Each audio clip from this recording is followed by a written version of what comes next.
Hello everyone, welcome to another episode of the Daily Gwei Refuel, where we recap the latest news in the Ethereum ecosystem. I'm your host, Anthony Sassano, and today's the 15th of February 2024. Alright everyone, let's get into it. So kicking off today, we have a bit of, of a reminder about why we're here in crypto today and what the power of this technology is. So you can see here that the campaign that was being run on the GoFundMe platform for Alexei Pertsev here and Roman Storm of Tornado Cash, the Tornado Cash developers legal fund, was actually shut down by the GoFundMe platform, and they basically didn't they notified the campaign organizers that the fundraising for Roman Storm's legal defense was cancelled. They cite term 22 of their terms of service, which can be interpreted to mean they simply didn't like the fundraiser, and term 22 says that they being GoFundMe can terminate a fundraising campaign for any other activity that GoFundMe may deem in its sole discretion to be unacceptable or objectionable, restrict or inhibit any other person from using or enjoying the services, or expose GoFundMe, its employees or users to any harm or liability of any type. Obviously, very vague, very broad kind of rule there, but I think that we all kind of can read between the lines here and know exactly why they got rid of this. And it's basically because of the fact that Tornado Cash is on the OFAC list, right? It's on the OFAC list, it's on the sanctions list. So for GoFundMe, their lawyers would have told them, hey, you need to remove this. Like, this is not something that you can have on your platform because it does open you up to liability. So I'm not going to say that like I like that this happened, but I can understand it if we're looking at it from their perspective as to why this happened. But then I quote tweeted this and basically said that this is why we need decentralized money. I mean, decentralized money comes at you fast. You can't stop crypto donations. Like, anyone can spin up an Ethereum wallet and say, hey, send me ETH, right? Send me a stable coin. Stable coins carry more risk because obviously Tether or Circle can freeze the stable coin. But if you're just kind of raising an ETH for whatever cause that you're trying to raise for, no one can stop you from accepting ETH into your own non-custodial Ethereum wallet. Like, and that just goes back to, I guess, originally why Bitcoin was created as peer-to-peer money. And the whole kind of point of this ecosystem is non-custodial money, a non-custodial financial system that is decentralized, censorship-resistant, and not and basically not controlled by anyone. And the fun thing is that you could even donate to someone who spun up an Ethereum address for Tornado Cash, for the Tornado Cash developers, for their legal fund, through Tornado Cash. Doing so, obviously, as a US citizen or person is illegal right now, as per the OFAC sanctions. But, you know, it's a gray area for other places around the world. But you could still do it, and no one could stop you from doing it. You'd have delayed inclusion because obviously some portion of the network is censoring Tornado Cash related transactions, but it would still get included. So we really kind of get reminded when things like this happen of the actual power of this ecosystem and the actual power of the technology that we've built here. It's not just for Ponzi gambling and speculating and meme coins and all that sorts of stuff, right? That's part of it for sure. I mean, obviously it's a big part of it, but the real value prop is that decentralized money use case, that decentralized censorship resistant use case that we've all kind of known to, come and known to love over the years about this ecosystem and about Ethereum in particular, because Ethereum is so decentralized, is so censorship resistant here. Now, in saying all of that, if you do want to still donate to these causes, you can. There, I think that, what was it, juicebox.money, replied to me. So if you go to juicebox.money, which is basically a Web3 version of GoFundMe, and you kind of go here, you can explore the projects that are on here, and one of them is Free Alexei and Roman, and you can actually donate here. You connect your wallet, of course, and then you can donate to this, the legal support fund, and the total raise is over 300 ETH so far from 685 different payments, and this is unstoppable. No one can stop this. The Juicebox platform, I believe, is a decentralized platform. I haven't looked into it myself, but from what I've seen, I don't think the Juicebox team can actually stop this from happening and pause any kind of contracts. I think the front end could probably delist this if they wanted to, but I don't think they could actually stop the money from flowing, right? This is just like, obviously, Juicebox.money is kind of a front end here, so they probably could, because it's a centralized front end from what I can see, they probably could delist the project, but that still wouldn't stop the money from flowing, because the money obviously is flowing on chain, which is the whole point here. So, yeah, I mean, this acts as a reminder that if you do want to donate to this legal defense fund for Alexei Pertsev and Roman Storm, the Tornado Cash developers, you can do that via juicebox.money here. I mean, I'll link this in the YouTube description below for you guys to check out, of course. But unfortunately, and I guess pretty predictably, GoFundMe has kind of deplatformed this fundraise here. And as I said, guys, as shitty as it is, like I totally understand why they did it. Like they don't say it, and I'm reading between the lines here, and I'm speculating on this, of course. But if you're a company and there is a, I guess like individuals or kind of a project raising on your platform that is on the OFAC list, the US OFAC list, then on the sanctions list, I should say, then yeah, definitely you're not going to want to take that legal liability. Like it's just logical, and the lawyers were probably kind of telling them that as well. So I understand it, even though I think it is shitty, and I wouldn't say I even disagree with it, because I don't know what I'd do in that position. You know, if I'm opening myself up to massive legal liabilities as I don't know, a founder or a CEO of the company, then I have to think about not just myself but also the company, right? Because GoFundMe has employees. I have to think about the bad PR, the legal repercussions, because you could easily imagine the media spinning this as GoFundMe allowing a fundraise for financial terrorists to exist on their platform, because we've seen not just the media but politicians spin this. You know, Elizabeth Warren literally sits in Congress and spins this and says these things, saying that all of the money, or most of the money that Hamas got was from crypto donations, which we know was completely wrong, was literally completely false, but she still said it. So you can see how quickly this gets spun into like a really, really bad PR storm. And really bad for the company actually hosting this. So as I said, I understand it from GoFundMe's perspective, but I totally disagree with it, obviously, and I totally think that I'm glad that we have these existing solutions with crypto now that we can get around this. We can just go around it. There's no need to kind of fight it. You know, we don't even have to say to GoFundMe, hey, you know, what are you doing? Give us a real reason. We don't even have to take them to court. Like someone could take them to court and force them to give a reason on this, right? If they were really kind of not forthcoming. But why would we do that? We can just say, okay, screw you guys. We're going to just use crypto donations. And that's what's kind of been happening here. So yeah, as I said, I'll link this in the YouTube description below for you to check out. But obviously a good reminder of the fact that what we're building here is actually serious, is actually decentralized, and does actually have real world implications beyond the speculation and gambling and meme coinness and stuff like that, which obviously is very important from a number of different kind of like lenses, but not the be all and end all of this ecosystem. All right, speaking of speculation, I think that was a little funny kind of segue into what I want to talk about next. I posted this cast on Farcaster today where I said, a new low on the total ETH supply since the merge. So obviously ETH has been deflationary since the merge, as you can see in this chart. And I've talked about it a bunch of times before. I've talked about the Ultrasound Money website a bunch of times before. But the reason I'm highlighting it today is because I really want to have some fun here with speculating a little bit. I know I just said that this ecosystem isn't just about speculating. It isn't, but I still want to have fun speculating. You know, we all enjoy a bit of speculation. So the fun I want to have is, I really want to kind of speculate on where this kind of number is going to go. So right now the number's at negative 0.2% issuance since the merge. Could we see this to go to like -1, -2, -3 through the bull market? Because obviously as the bull market really heats up, gas fees are going to go up, right? We all know that. We all understand that. And last time we had the bull market was in 2021, and EIP 1559 was not around back then, guys. EIP 1559 was not around for the meat of the bull market. It was around in August of that year, right? August 2021.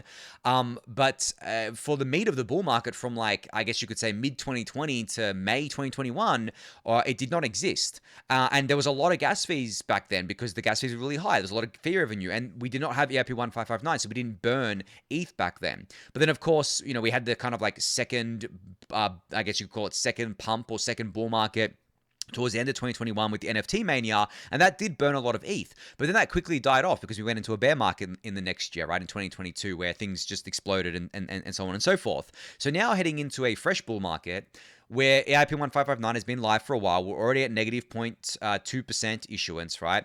What's it going to look like? Like, are we going -1? Are we going -2? I think we are. Like, I think we're going to burn a lot of ETH this bull market, guys, because fees are going to skyrocket. Like, I know people like to meme and say, well, no one's going to do anything on ETH L1 anymore because they can do things on L2s and they can do things on other L1s. Like, sure, yes, but the amount of demand that's coming in and the amount of new money that's coming in because of the crypto bull market that we're about to have once things reach all-time highs, like that's going to exceed the available block space, so to speak, and that's going to push everything so high. I think for a short, maybe a relatively short period of time, maybe like 3 to 6 months or something like that. But it's still going to do that, and then we're going to see just massive amounts of ETH being burned.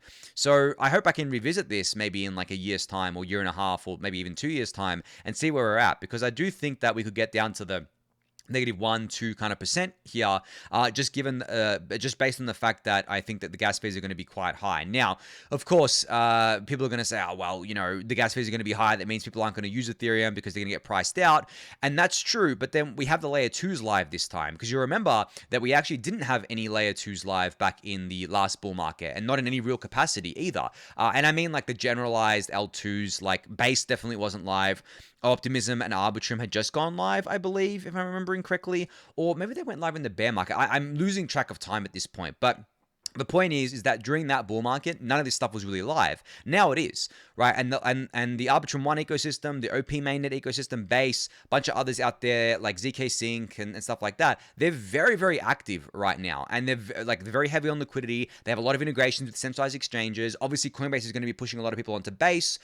We have non-financial applications as well, like Farcaster, that people can onboard onto, and just all of this that we just didn't have last bull market. So when you look at it from that perspective, when you're thinking of it from that perspective, I really do think we're going to be seeing some massive amounts of ETH being burned going forward. But yeah, I guess I'll keep covering that as time goes on, but I just wanted to do a little bit of speculation there for today.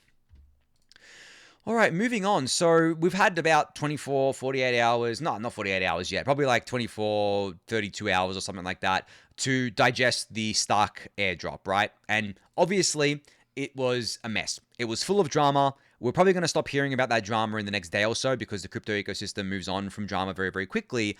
But I wanted to talk a little bit about it. And this is going to be probably a long discussion. Probably I'm going to spend the next 10 minutes talking about this, because I have a lot of thoughts on this. And it doesn't have just to do with STRKnet or the STRK token. It has to do with tokens generally. But first, I want to read this cast that I put out, where I said, I know the STRK airdrop has its issues, but I do hope that this has finally started the trend of projects airdropping to ETH stakers, in particular solo/home stakers.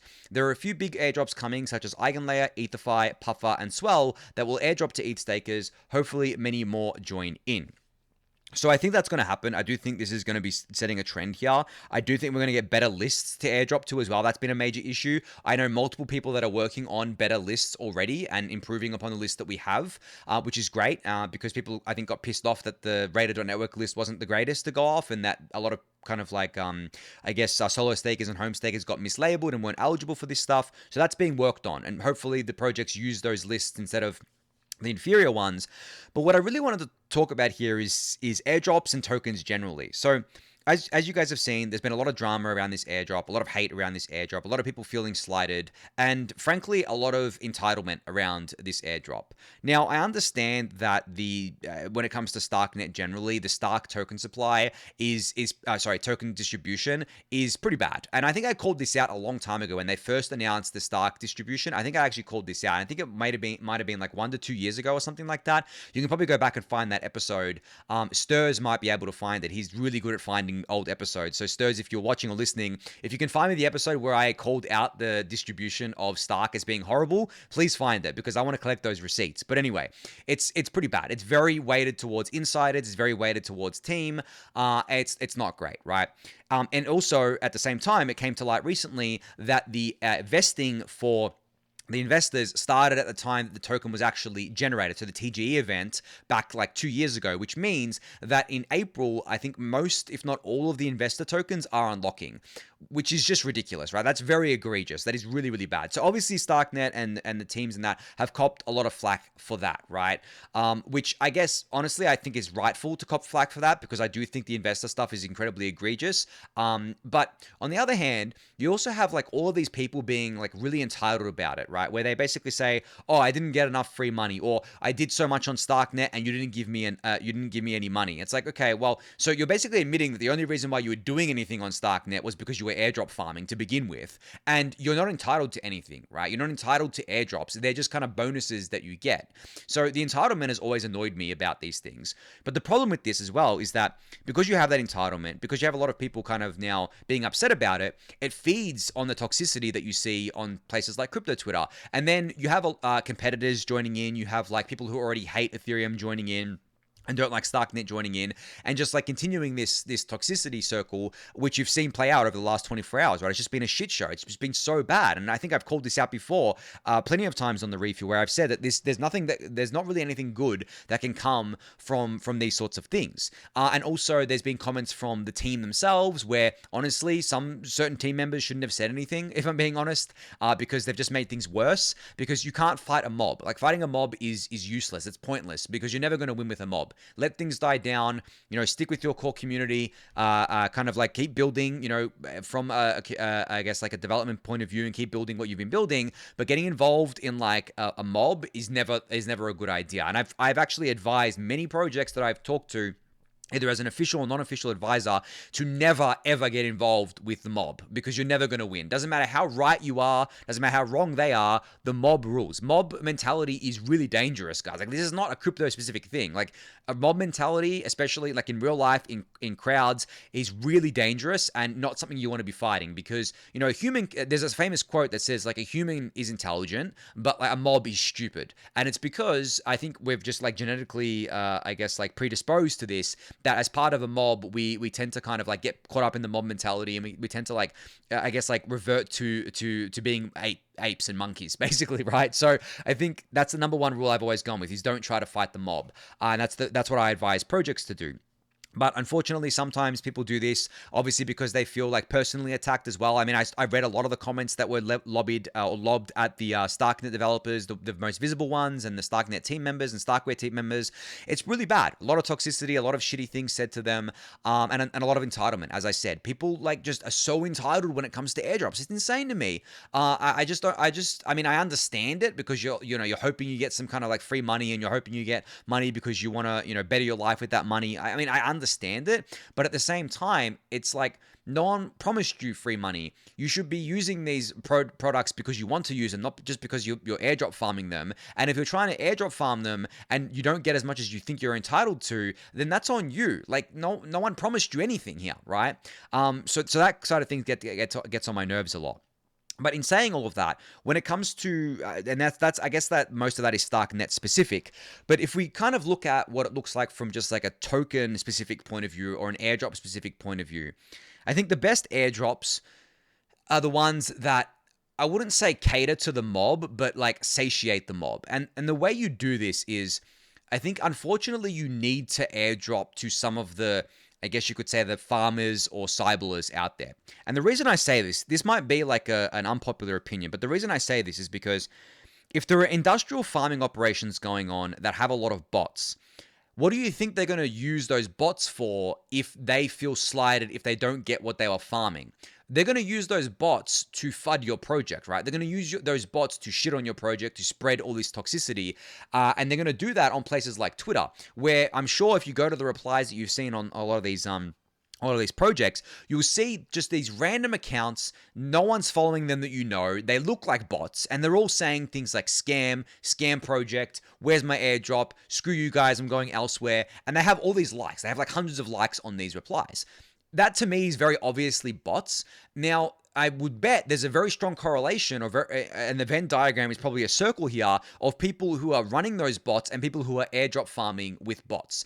So it might just be a necessary evil that you should airdrop to the airdrop farmers in order to make sure that they don't do this other thing, which is basically FUD your project, make it out as if everyone hates your project, and potentially do damage to your project. So there is that kind of like cost-benefit analysis, if you will, on this. And I think that that's something that has really only come to light over the last few weeks for projects, is that unfortunately the bots are just like so rampant that you kind of like have to give in to the bots. You have to give in to the farmers to an extent in order to prevent them from basically turning on you and then using their bot army to FUD your project, which is what happened with StarkNet, obviously. At least that's obvious to me. I mean, reading through the replies, I actually went and looked at the likes on a lot of the tweets, and I manually went through them. They're all accounts that are literally bots. Like, I can tell that they're bots. They don't hide it very well. But because Twitter is just horrible at getting rid of bots, they're there and they're very active, right? And they're there for a long period of time. So really, I guess like the new meta of airdrops now is that you probably have to airdrop to farmers and cyblers. And maybe this sounds like something stupid to say. Maybe this is sacrilege to say, but it depends on your goals. Like, do you want to avoid the mob? You know, do you want to avoid the mob coming after you to begin with? Do you want to avoid having that permanent stain on your project? Because there are other projects that have this stain on them. Like, I remember a famous example, Paraswap. They did a really bad airdrop. Honestly, like the airdrop that they did was pretty shit overall. It just didn't reward the right people. I think it was very, very, very low. I know that obviously, as I said, there's a lot of entitlement here. But like from their perspective, from the people that didn't get the airdrop or got a low airdrop, they felt slighted. They're like, you know, this is really crap.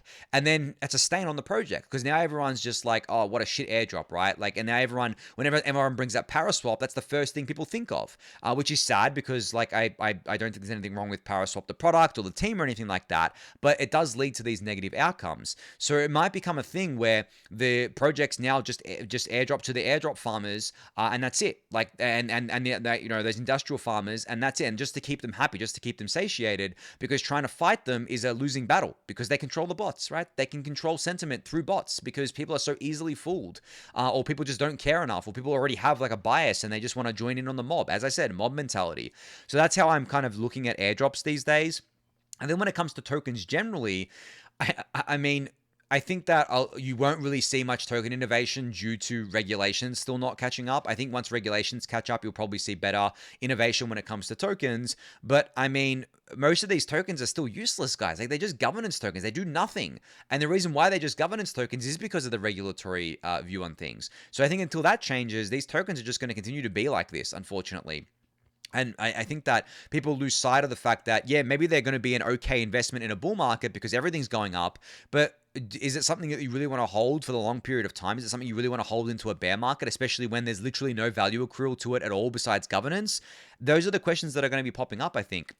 And those are the things that'll be answered over the next couple of years. But yeah, just my general thoughts on airdrops and tokens and how I think that the meta has really become that you fight the bots, you fight the mob, you're gonna probably lose, and you're gonna lose in a big way, and you're gonna lose the kind of the good social will that you had because of it. And whether that's right or wrong is completely irrelevant. I think what's relevant is basically what your goals are as a project with an airdrop and what your goals are as a project long term as well. But this is not to say that I'm bearish on STRKnet or anything like that, or I think this has damaged them long term. But I think it is definitely, unfortunately, a stain on them for now, for the foreseeable future, until people will forget eventually. But yeah, it's just unfortunate that it happened this way. But to me, I don't really have too much of a problem with the airdrop. I think the airdrop was fine. I think that they screwed up, obviously, who they airdropped to on the solo staker side of things, which I believe they're going to fix, but the most egregious thing is the investor unlocks in April, and the fact that the vesting started before the token was even live. That is, as far as I know, unprecedented for a legitimate project. Probably some scammy projects have done that before, but for a legitimate project, I don't think that's happened before. And I hope that doesn't become a trend because, as I said, it's egregious. It's really bad. It basically means the insiders can dump at the first sign of price discovery, which is like, if STRKnet opens at like a $10 billion or $20 billion fully diluted valuation, and these investors get their tokens pretty much straight away, that means they're up like 1,000x in some cases. Of course they're going to sell, right? So that to me is the most egregious part of it, not the other stuff, but the other stuff obviously is also a problem. But anyway, I think I've come up on time here talking about that there, a bunch of other stuff to get through, but that's my general thoughts on all of that. All right, just a quick shout out here. I was interviewed for an article that was published on Forbes.com here. Ponzi Paddy interviewed me here, and I was talking all about the Ethereum and ETH bull case. Now, probably none of this is going to be news for any of you guys because it's pretty much everything I say on the refuel. But the reason I like that this is up there on Forbes is because it's going to be seen by a different audience. Like, you guys, basically, I'm preaching to the choir, right? When I'm talking to you guys know all of this already. You know the bull case for ETH and Ethereum and what my thoughts are. And then you're going to hear more about that on Saturday with the episode with Eric, of course. But still give it a read. I'll link it in the YouTube description below, of course, for you to do so. But generally, I thought it was a great piece. I thought it just covered basically why I'm bullish on ETH and Ethereum and all the things that go into it, such as restaking, layer 2s, network upgrades like Denkun and stuff like that, and how that all plays into it. And I think it comes across pretty well for the average kind of person, the average kind of like normie, I guess you could call them, the ones that aren't really into crypto too much. But yeah, just go give it a read. I just wanted to give it a shout out. I'll link it in the YouTube description below for you to do so. All right, so swell withdrawals are coming this month. So swETH, I should say withdrawals, swETH withdrawals are coming this month. The Barracuda upgrade will enable swETH to be redeemed at the underlying rate through the primary market, streamlining the process of swapping out of swETH and adding more reassurances for stakers. Now, you can read more details about this in this post from all the way back in August, actually. So this has been a long time coming, but finally it's here for you to be able to withdraw if that's what you want to do. And I like that the withdrawals are enabled now because, or will soon be enabled, because obviously it leads to more efficient markets, it leads to less risk for people staking with something like Swell, and it just it completes the product, so to speak, right? It adds another kind of adds another arm to the product here. So yeah, I just wanted to put that on your radar in case you were staking with Swell and you wanted to maybe withdraw, or maybe you just wanted to wait until withdrawals were there in order to get confidence in order to stake with Swell. So yeah, you can go check this out for yourself. I'll link it in the YouTube description below for you to do so. All right, so Samczsun has announced a big initiative today on Twitter called the Security Alliance, or SEAL, seal.org, you can see here for short. If you go to, I think like securityalliance.org is the website, you can see what this is all about. So essentially the TLDR is that this is a way for people to basically report kind of security issues. So you can see here they have a Telegram group called SEAL 911, and Samczsun describes it as SEAL 911 is our response to the question, I just got hacked, who can I go to for help? Previously, if you didn't have a trusted security researcher on speed dial, you were out of luck. Now the entire SEAL 911 team is simply a Telegram message away, which is a really cool service, honestly. I mean, if you get hacked or if a project gets hacked, they can immediately get in contact with some very experienced and very trusted security professionals to help with that hack, or to help kind of white hat potentially on that hack there. So this is a really cool initiative. And the fact that it's being headed up by Samczsun, one of the best security researchers in the crypto ecosystem, is just a huge vote of confidence, of course. But it's not just him. He thanks a lot of people in this Twitter thread, which you can check out. I'll link it in the YouTube description below, but you can go join that Telegram group. So maybe you'll need it one day, right? Maybe you will need it. Maybe you get hacked or something like that. So you can join the Telegram group, and also go check out securityalliance.org to see who they're partnered with. I mean, they're partnered with people like the Ethereum Foundation, A16Z Crypto, Vitalik Buterin. It's not just partners, by the way, it's also donors, so people who have donated money to this initiative. And there's so many more. I mean, you can kind of look at all the details on the website. I'll link it in the YouTube description below. But great that this is out there. Great that this is something that is live and some people can use, because as I said, it has been a problem in the past. It has been something that hasn't really existed in the past, but now it does, and I'm glad that it does. All right, so last project update here today is a big announcement out of CowDAO, or I guess like the team behind CowSwap. So they say here in the tweet, the dirty secret of AMMs is that many of their pools are leaking. In fact, liquidity providers lose 5 to 7% of their profits to MEV every year, making most liquidity pools unprofitable. That's why CowDAO is building the first MEV capturing AMM. We call it CowAMM. So yeah, CowSwap or CowDAO has launched a new AMM called CowAMM that allows liquidity providers to capture MEV, which, as I say, is a huge issue as a liquidity provider within DeFi, especially for liquidity providers on something like Uniswap, obviously the most popular one. They leak a lot of value to MEV here.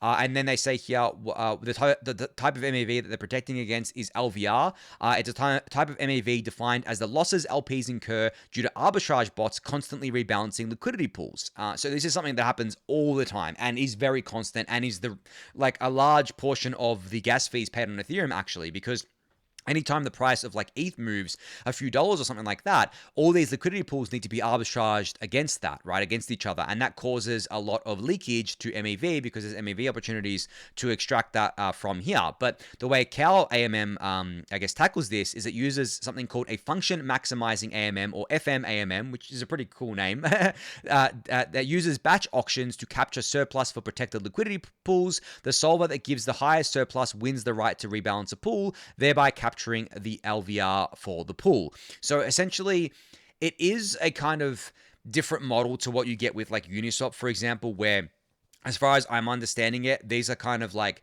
more towards the private order flow rather than the public order flow.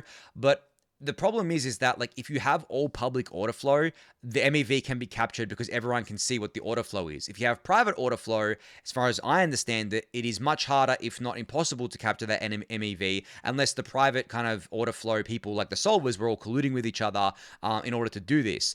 Because CowSwap works the same way, where there's like off-chain solvers that fulfill your order for you, and that way they're actually able to offer gasless orders because the gas fee is baked into the actual trade in the background, but they're also able to protect you from the kind of like public market MEV here. But then there are questions around this about like, should we be encouraging liquidity to go off chain, or should we be keeping it on chain and trying to essentially solve MEV issues on chain? We're doing both, but it is much harder to solve issues around MEV when everything's public, right? Because if everything's public, then everyone can see it, and then all the MEV bots can basically fight each other for the MEV, and then things get leaky and people lose value, and it's just not fun for anyone except the MEV bots and maybe I guess like the ETH bird and the ETH holders, right? But for the liquidity providers, yeah, it's not great. So I guess kudos to CowSwap for innovating here and bringing out this Cow AMM. You guys know that CowSwap is one of my favorite products to use within crypto. I use it all the time for any of the trades that I'm doing. It's always great. Always have an amazing experience, and always love hearing that moo when